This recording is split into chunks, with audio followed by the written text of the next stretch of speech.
মৃত্যুর মতো আপনি ওর কাছে হয়ে গেলেন, আর এরকম হয়ে জান্নাত লাভ করতে চাচ্ছেন। বন্ধুগণ, সংক্ষিপ্ত আকারে এই সকল ফেরকা, দল, মতবাদ, মতাদর্শ আমাদের সমাজে, মুসলিম সমাজে বিরাজ করছে। কিন্তু এর মধ্যে উত্তম পন্থা কি, সঠিক নিয়ম কি, এবং এই সঠিক পদ্ধতিটা আমাদেরকে চিনতে হবে। কারণ আমরা যেই সময়ে বসবাস করছি, যে সময় আমাদের জন্ম, সেই সময়ে এরকম বিড়ম্বনা শুরু হয়েছে, ইসলামের অপব্যাখ্যা হয়েছে, দল উপদল হয়েছে। কিন্তু আমাদেরকে কি এই কারণে যেখানে আছি সেখানেই থাকবো, না একটু চেনার চেষ্টা করবো? বাজারে একটা ঘড়ি কিনতে যাচ্ছেন, আগে জিজ্ঞাসা করছেন যে এটা আসলি না নাকলি, অরিজিনাল না ডুপ্লিকেট, চাইনিজ না জাপানি। ওটা তো খুব চিনছেন, বা ওটা তো খুব চেষ্টা করছেন, কিন্তু ইসলামের মধ্যে কোনটা অরিজিনাল এটা কি আমাদেরকে চিন্তা করার প্রয়োজন নেই? এবং কোনটা হক পন্থা, কোনটা মধ্যম পন্থা, এটা কি আমার প্রয়োজন নেই? সেই জিনিসটা চিনতে হবে। এই মতবাদ ও মতাদর্শের নাম হচ্ছে সালাফি মতবাদ ও সালাফি মতাদর্শ।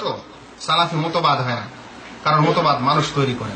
সালাফি নিয়ম যেটা, নীতি যেটা, সেটাই হচ্ছে হক নীতি। বলবেন কি আছে এখানে? অন্যদের চাইতে বৈশিষ্ট্য কি ভালো?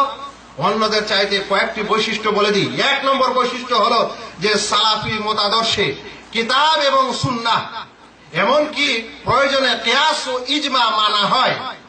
আমাদেরকে একটা ভুল ধারণা সমাজে ছড়ানো হয়েছে কিছু মুকাল্লিদ মানুষের মাধ্যমে, যে তারা বলে থাকে যে সালাফিরা বা আহলুল হাদিসেরা এরা কিয়াস ও ইজমা মানে না। কে বললো মানে না? আল্লাহ তাআলা, আল্লাহ রাসূল সাল্লাল্লাহু আলাইহি সাল্লাম যখন বলেছেন যে গমের বদলে গম, লবণের বদলে লবণ, সোনার বদলে স্বর্ণ, রৌপ্যের বদলে রৌপ্য, জবের বদলে জব, যদি কেউ কম বেশি, কিশমিশের বদলে কিশমিশ কেউ যদি কম বেশি করে বিক্রি করে তাহলে সুদ।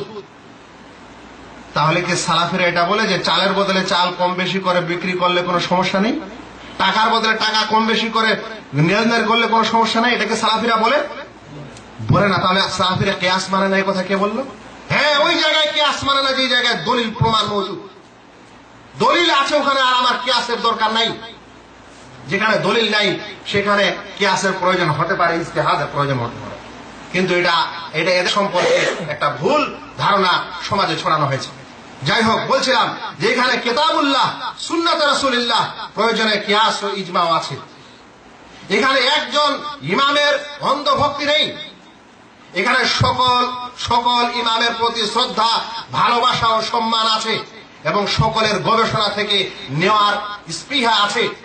যার কথাটা বেশি সুন্দর, বেশি দলিলের দিক দিয়ে বেশি দৃঢ়, তার কথা গ্রহণ করার এখানে মানুষ সবচেয়ে প্রথমে তারা যে দিকে আহ্বান করে সেটা ওই দিক, ওই সাইড যেটা স্বয়ং নবী এবং রাসূলদেরকে আদেশ করা হয়েছিল। আল্লাহ তাআলা কোরআনে বলছেন, ওয়ামা আরসালনা মিন ক্বাবলিকা মির রাসূলিন ইল্লা নূহি ইলাইহি আন্নাহু লা ইলাহা ইল্লা আনা ফা'বুদুন, যে আমি তোমার পূর্বে যত সকল রাসূল প্রেরণ করেছি এটাই আদেশ করেছি যে তারা যেন আমি ব্যতীত অন্যের ইবাদত না করে, মানে আল্লাহ ব্যতীত অন্যের ইবাদত না করে। তাই সালাফি মতাদর্শ এটা আছে যে প্রথমে একজন মানুষকে আপনি হেদায়েত করার জন্য, দাওয়াত দেওয়ার জন্য যাবেন, তাহলে তাকে তাওহীদ ও আকীদার দাওয়াত দেন, কারণ এটাই ছিল নবী এবং রাসূলদের দাওয়াত। সালাফি দাওয়াতে এটা আছে যে আপনি প্রত্যেক সহিহ হাদিসকে মানবেন এবং কোন জয়ীফ হাদিসকে সহিহ হাদিসের মোকাবেলায় অগ্রাধিকার দিবেন না। আপনি যে আমরা কিতাব এবং সুন্নতকে ওইভাবেই বুঝবো যেভাবে আমাদের সালাফে সালেহিন বুঝেছেন। এই সালাফ কথাটা আসছে, আপনারা হয়তো অনেকে হয়তো চিন্তা করবেন এটা কি জিনিস। সালাফ আরবি শব্দ, এর অর্থ হচ্ছে রাসূল সাল্লাল্লাহু আলাইহি সাল্লামের পর তার সাহাবাগণ, তাবেঈনগণ এবং তারপরের লোকেরা যারা তাদের মতো জীবন যাপন করেছেন, কিতাব এবং সুন্নতকে বুঝেছেন, তাদের মতো সকল কিছু মেনে চলেছেন, এদেরকে বলা হয় সালাফি, মানে পূর্বসূরি। কারণ আল্লাহ রাসূল সাল্লাল্লাহু আলাইহি সাল্লামের পর সাহাবায়ে কেরামই হচ্ছেন সেই দল যারা হকপন্থী দল, এবং তারা যেভাবে কোরআন এবং সুন্নতকে বুঝতে পেরেছেন আমরা বুঝবো। যারা স্বয়ং নবী সাল্লাল্লাহু আলাইহি সাল্লামের সাথে ছিলেন, যাদের যে কোনো জিনিস বুঝার সমস্যা হলে নবী সাল্লাল্লাহু আলাইহি সাল্লামকে বলতেন, যাদের সময় ওহী অবতরণ হয়েছে, তাহলে ওদের যেটা বুঝ, ওদের যেটা জ্ঞান, সেটাই হচ্ছে সর্বোত্তম জ্ঞান। আর সালাফি কথাটা অর্থই হচ্ছে যে ওই পূর্বসূরীদের নিয়ম অনুযায়ী, তাদের মতাদর্শ অনুযায়ী আমাদেরকে চলতে হবে, কোরআন সুন্নত বুঝতে হবে। এটা হচ্ছে এই সালাফি মতাদর্শের মধ্যম পন্থা হওয়ার কারণ। এই মধ্যম পন্থায় দাওয়াত দেওয়া হয় সালাফি আলেম ওলামা যেগুলো সৌদি আরবে আছে। এই মধ্যম পন্থা অবলম্বন করে দাওয়াত দেওয়া হয় সকল জালিয়াত বা দাওয়াত সেন্টারে, এবং সেখান থেকে কোনো দলীয় দাওয়াত দেওয়া হয় না। একটি কথা আরো বলি শেষ পর্যন্ত, যে আমাদেরকে বলা হয় এরাও দল করছে আমরা যেমন দল করি না। দল কাকে বলে? যখন কোন একজন ব্যক্তি বা বিশেষ কিছু ব্যক্তির মতাদর্শকে নিয়ে ওই মতাদর্শকেই কেন্দ্র করে এগিয়ে যাওয়া হয়, ওটাকে বলা হয় দল। আর যেখানে কোন ব্যক্তি কোন মতাদর্শ সেই ব্যক্তির না নিয়ে কিতাবুল্লাহ এবং সুন্নাতে রাসূলুল্লাহকে মতাদর্শ করা হয়, সেটা দল না। যদিও আপনাকে দেখতে মনে হবে যে এটা দল, এরা সংগঠনের সাথে জড়িত, এটা আর কিছুর সাথে জড়িত। এটা বড় পার্থক্য। যখন আপনি বলেন আমি অমুক দল করি, তখন আপনার দলটা কে তৈরি করেছে এটা ইতিহাস পাওয়া যাবে না। আমি আবার একটু ফাটাফাটি কথা বলি অনেক সময়। আপনি বিএনপি করেন, বিএনপি কে আবিষ্কার করেছিল? আপনি আওয়ামী লীগ করেন, আওয়ামী লীগ কে আবিষ্কার করেছিল? বলেন আপনি জামাত ইসলামী করেন, কি আবিষ্কার করেছিল জামাত ইসলামী? বলেন আপনি তাবলিগি জামাত করেন, কি আবিষ্কার করেছিল তাবলিগি জামাতকে? কিন্তু সালাফি মতাদর্শকে কে আবিষ্কার করেছিল?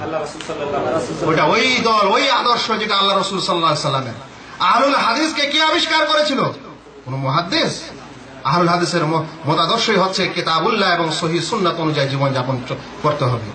কিন্তু এরকম অনেক কিছু জিনিস আছে আমরা সহজে বুঝতে চাই না এবং বুঝার চেষ্টাও করি না।